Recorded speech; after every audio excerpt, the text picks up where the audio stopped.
Well, I'd say hey to everybody from Glennie at MGPIS, Messenger Guardians Paranormal Investigation Studios. So I apologize. It's been a bit since I did a show.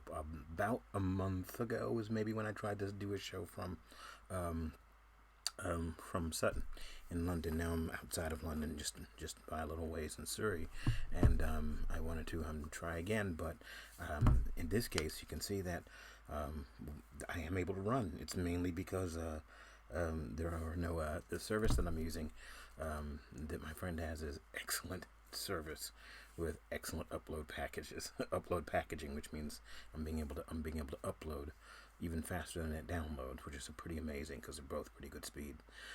Some services just don't provide good uploading packets at all, and or can freeze the service entirely, and it really is only good for watching YouTube and maybe watching films, but certainly not uploading anything, and quite often not downloading very well. So here I am, and there's maybe a quarter, maybe less than a quarter second delay between my voice and what you guys are hearing. So I just wanted to do a quick talk tonight. I'm not going to be up a whole long time, but I want to do a quick talk on contacting extraterrestrials using remote viewing and using a remote viewing and intention process, um, and being able to do it on your own and doing it in groups. Now, I don't do this work myself. This is Dr. Stephen Greer from the Disclosure Project does this information, does this, and he has the kind of stuff you can use to do it. I don't think it's required, but you can certainly use it. I'll say that I have. I won't say what it is I've loaded or downloaded or read, but you can look it up and you can get that information. If and to be very honest, with the kind of work people have put into the apps to do this, it's actually worth the tiny bit I paid, and really it is. Um, so the idea of sitting in a group and focusing your intent in the direction of the heavens, in the direction of the sky on a good night, on preferably a clear night as well. For me, in my point of view, it's a really good way of of starting the process. But going through a meditative process, whatever the meditative processes you use, now CE5 has processes for meditation that you can use, and that are considered more appropriate for this kind of work. I'm going to turn up my mic all the way, and hopefully I should be able to give you guys plenty of. You should be able to hear me plenty on my mic. But I realize also that this kind of information, the kind of information going out amongst our governmental bodies, and again, I'm not going to name them because they like to target people when they do this, when the subject of CE5 contact or close encounters, level 5, fifth kind contact happens.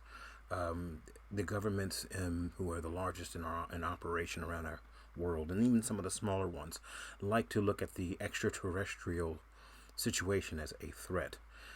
Some people, I suppose rightfully so, or depending on who they are and why they're doing it, like to hold it off as just a theory that perhaps those civilizations are out there and know us already.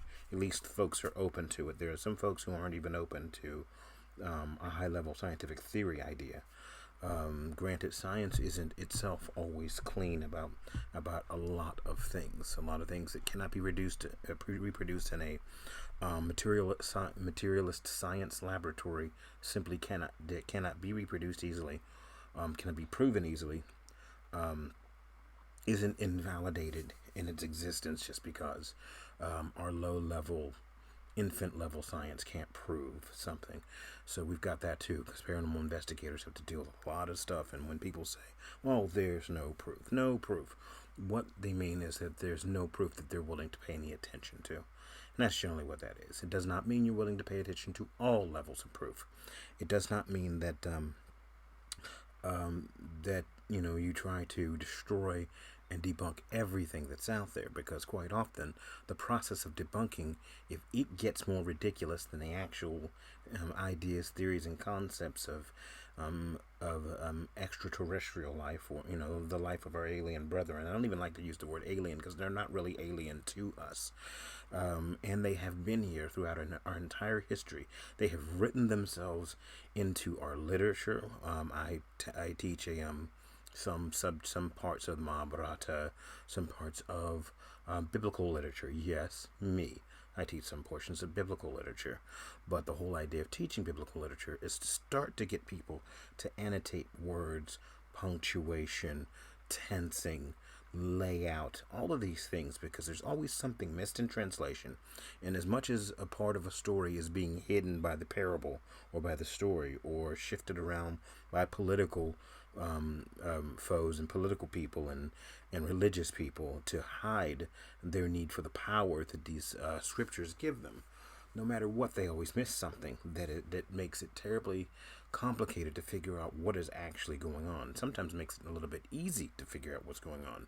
A lot of people don't realize that a spinning sword at the gate is not, as what the parable is saying, a spinning sword at the gate of heaven or at the gates of. It's a parable. It is intentionally hiding those kinds of the more advanced details in these kind of storytelling descriptions. That's what those are. And so we have been constantly visited, constantly brought to our attention of the existence of these other beings who are like us, and some are slightly unlike us in the physical sense. Some of them are transdimensional or interdimensional, but quite a number of them live right in our three-dimensional space, sometimes maybe in alternate versions of it, and sometimes in this particular galactic three-dimensional space as well, and this layer of the multiverse, this layer of reality, this layer of our portion of eternal creation, if you want to call it, or eternal existence, or eternal universe, or eternity, do the eternal figure eight. But they're here. They've always been here. Their constructions and the constructions we help them build has always been here and is still here. There are those out there who have done a plethora of research on common cities, common constructions around the world that are too similar, extraordinarily too similar, to be just made by separate cultures who could not have had contact with each other when we had a worldwide civilization more than once on this planet.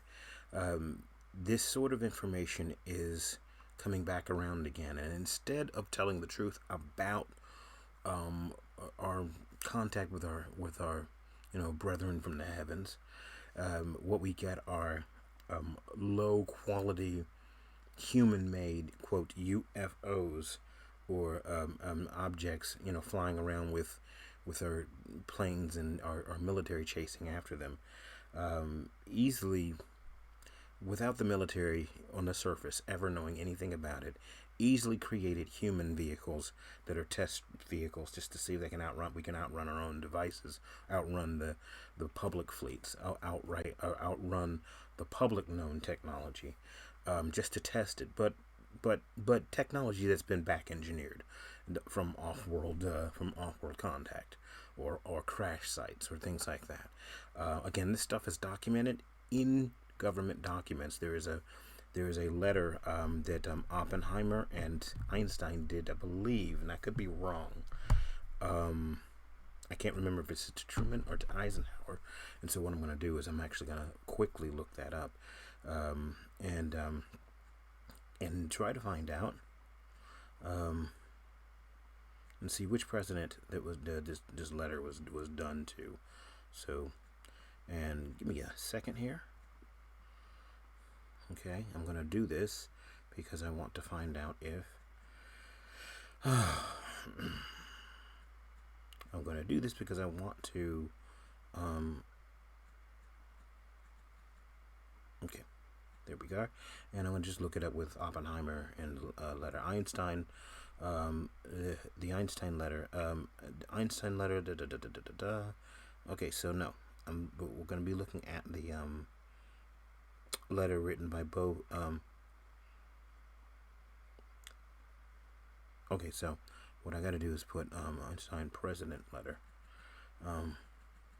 So I'm going to put that in because I can't remember really how to look it up. but it's good to be able to find these things and have the ability. Reason why I'm not looking on my screen for you all and bringing it up on the main screen is mostly because it was mostly because doing it would cause an issue. So being able to do this would cause an issue. Now I'm trying to bring up the letter that Albert Einstein wrote with Oppenheimer. So and what I'm not exactly finding the letter that I want. So this was a letter about our galactic community and about the people that we were contacting, or the people that we are harming when we blow up nuclear weapons, those kind of things. So look into that information. There's a lot of material out there in Disclosure Project you want to look up, but the letter written to I can't remember if it was Eisenhower or Truman that it was written to. The letter was written to by Einstein and Oppenheimer. So look it up. It is available. You just have to dig for it, but it's out there. Probably can find a PDF of it where they're talking about they're using a present tense version of our interstellar community, and they're using it by fact name. In other words, they're not saying theoretical.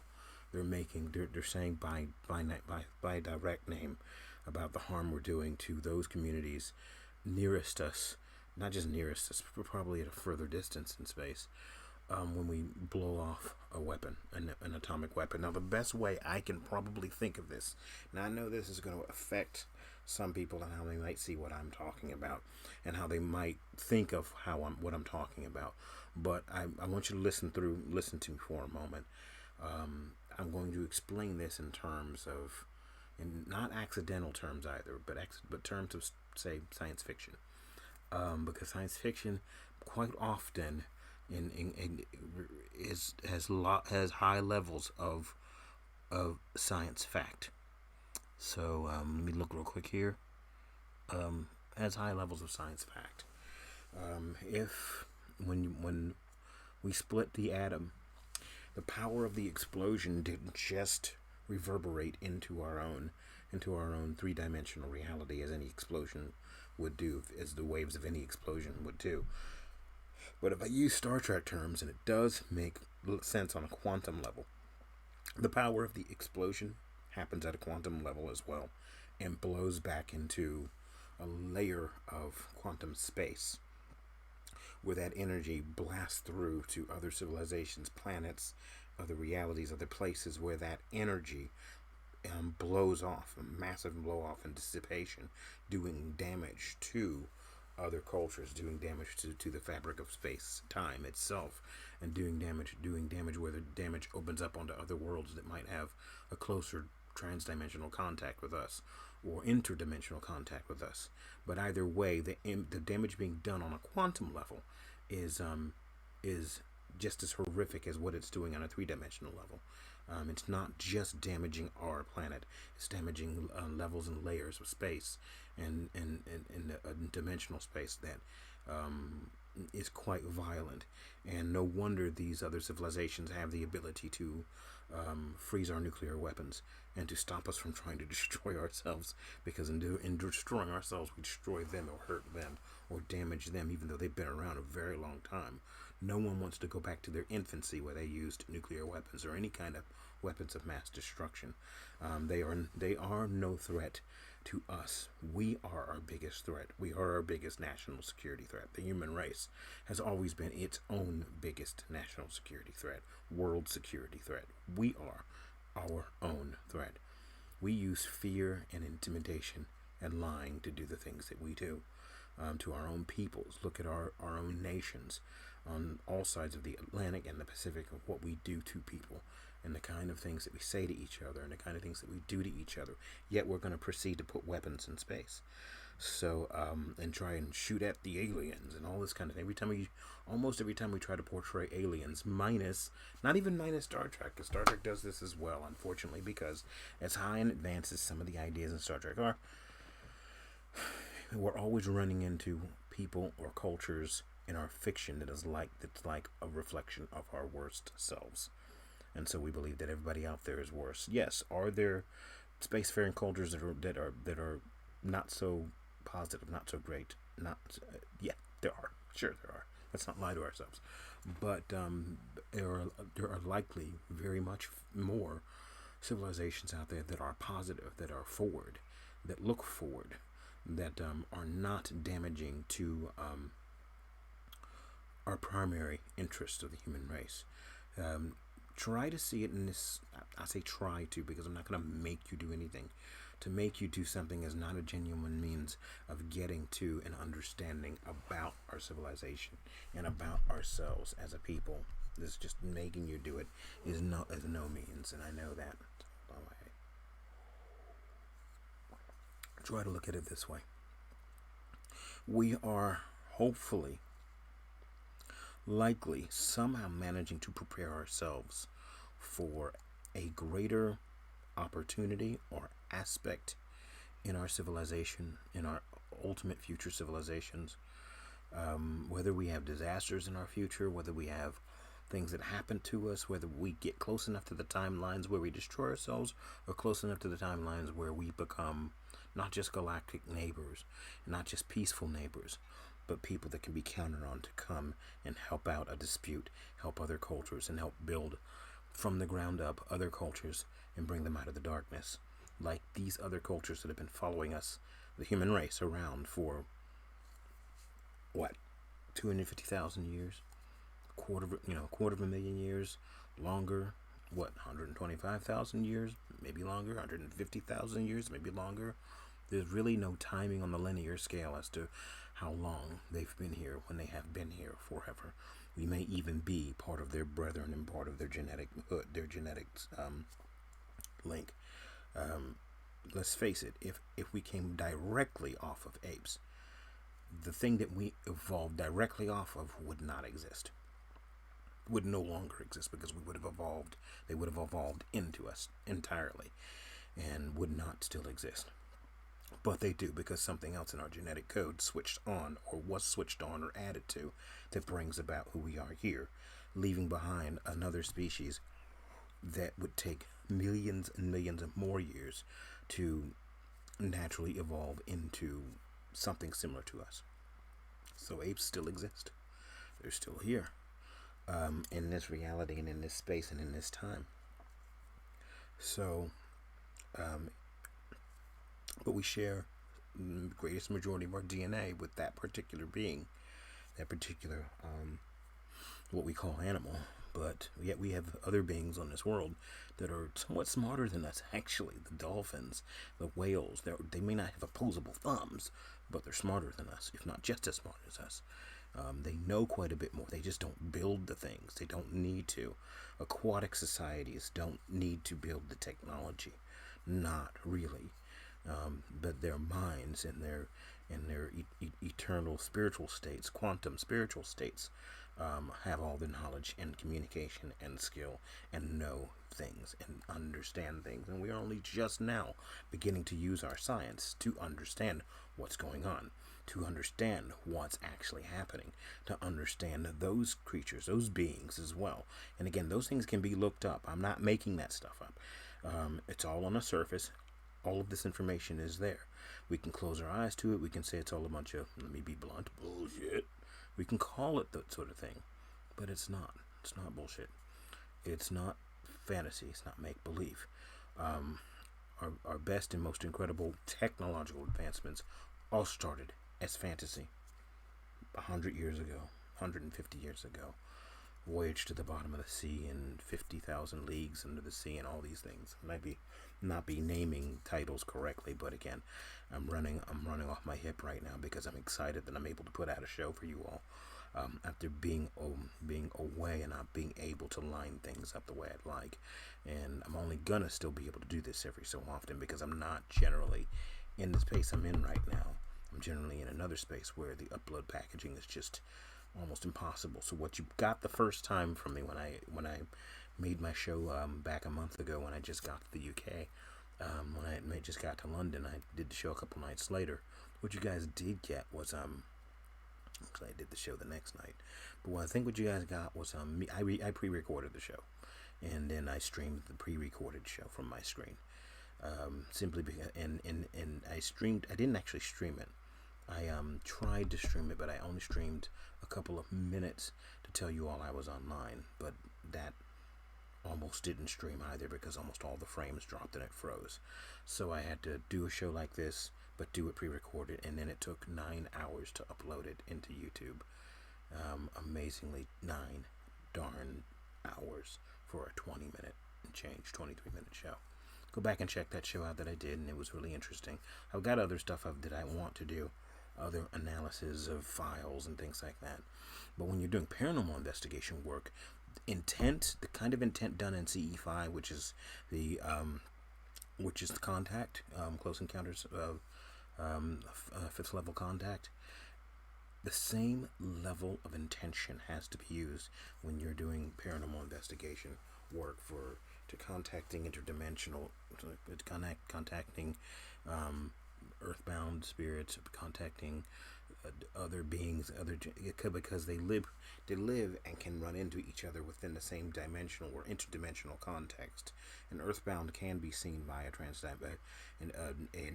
one of our space brethren that might be transdimensional brethren that can fluctuate in and out of this reality, or in and out of this physical or corporeal, non-corporeal space, and they can run into because they can vibrate at the same quantum level as our spirit bodies, as our quantum bodies, because they've got those bodies too, but they can just exist coming in and out of the vibrations for those bodies. They're not tied to a solid physical form in space, and so they may actually run into spirits who are messing around and doing something other beings, that spirit type beings that were never human, but watch and do things, and might be the watchers. Again, look back in the culture and the written culture and belief systems of our planet, and as sometimes I think as invalidating as those things are towards the maturity level of the human race, they also hide some very deep, rich, important truths about who we really are. You talk about tree of life, and you talk about the 7 days of creation. Those are all parables talking about the different levels of creation. And we're not talking about a planet and 7 days. We all know that's not a thing. 24-hour cycle of a planet in billions.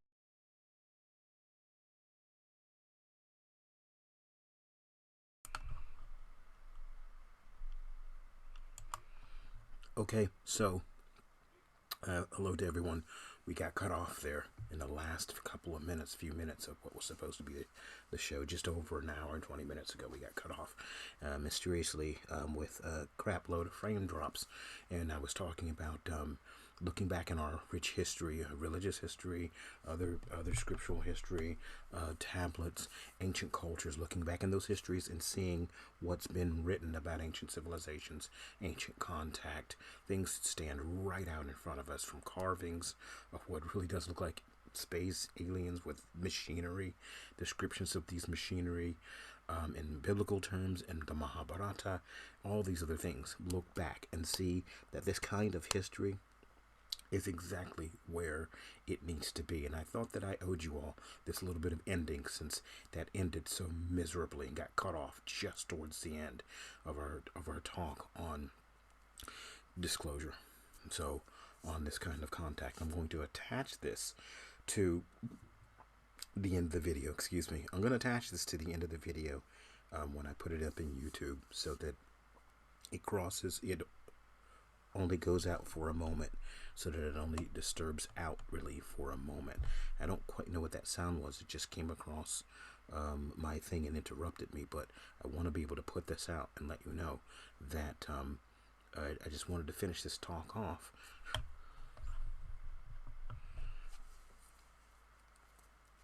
And just finish this talk off. I realized what I was just hearing. My phone was talking back to me, and I don't know why. My phone's starting to get weird with me. Luckily, I want to finish this off and say that from time to time we'll talk about contact. We'll talk about Close Encounters of the Fifth Type, of the level 5, CE5. And you've heard me talk about the person who authored this and who does incredible rich work that he has been doing for some, I think, 35, 40 years. So, on CE5. So look it up and find out about this kind of contact, extraterrestrial contact, using remote viewing, using a meditative, intention-focused remote viewing. And yes, it uses an app that you can pay for, but you can also do this on your own training. But I'm going to actually use Greer's process and just pay to study it on my own, and to study it through the app, study it through the things that are available. It's not even remotely expensive or anything like that. It's not a money grab. But the people who develop these kind of apps deserve to be compensated for the time they've put into it, because they pay rent and they gotta eat. As long as things aren't overpriced, they pay rent, they gotta eat. So I'm not worried about that. I've done that before in the past with apps that I use in paranormal investigating work, and I'll do the same for this kind of work. So I just wanted you all to be able to see me again, come up on to stream in my live stream here in Twitch, and let you know that I'm just continuing what I was talking about, but I'm finishing it off the way it should have been finished off, the way it should have concluded. And now I don't have any frame drops. I'm watching carefully for the dot to tell me whether or not I have frame drops or not, and let me know what's going on. But I want to thank you all for holding on for so long to wait for me to come back, and thank you for that. Now it's early in the evening in the U.S. I realize that it's still early enough in the evening. It's not quite 9 o'clock at night there, not quite, but coming close. But for those who missed earlier, the 25 minutes that came earlier, just get back here in Twitch and look at it. It's there. I'm going to pretty much immediately highlight these so that they don't go away when the main file gets deleted off, and I'm going to put them elsewhere, and I'm also going to put them together in YouTube so you all can enjoy this process and enjoy this conversation that we really need to have about the government files that are available about contact and all the information that's out there, and the books by legitimate authors, not these massive, horrible, extreme, whatever wing authors, or people that pretend to be authors and pretend to research, and who are, from some sort of food gate on something that is a distraction, a mass distraction. When people take and they make a mockery of real crime, for instance, crimes against humanity, crimes against women and children and other undefended peoples, men and as well, then people don't pay attention to that crime any longer, or don't give it any credence. And those who suffer in crime and in pain and in injustice have another injustice played upon them because some extreme conspiracy group used their suffering as a means to an end, a political means to an end. This is not what any of this is. Again, when I mentioned earlier that we have got to stop trying to hurt each other. We have to stop trying to do each other in this reality, and hurt each other in order to join that interstellar community, which we've really been kind of a distant cousin of and a part of, just we didn't realize it, but we have been, and it's been in front of us the whole time. They've not been hidden in the sense of they've hid in plain sight, and they've hid where quite a number of us can sense them, where quite a number of us see them. We've even recorded it in our main records, but we thought it was something else, or wrote it off. And humans have a bad history of writing things off, and writing off what they think is going on. A really bad history of that.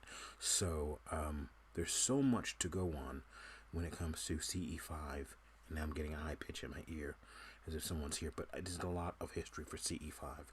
So I want you all to start looking into that, and start looking into the whole Disclosure Project and Close Encounters, the fifth type, the fifth level of Close Encounters, and going beyond this idea of just seeing a quote UFO.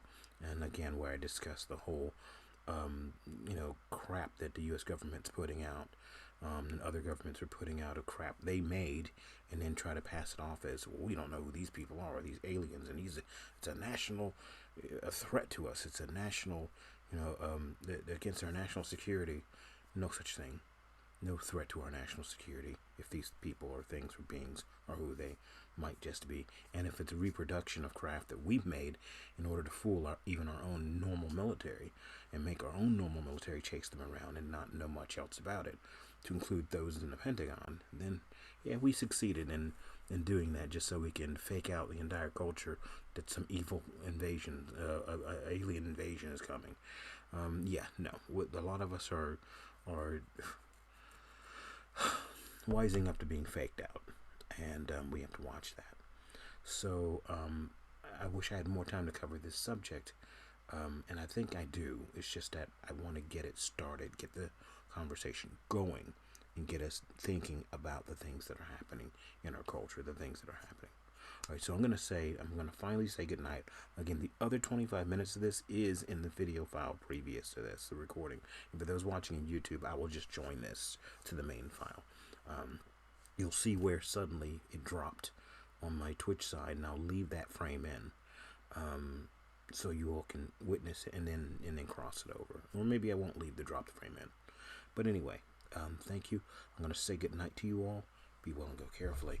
This is Glenn, Messenger Guardians, Paranormal in the UK. All right, be well, everyone. Good night.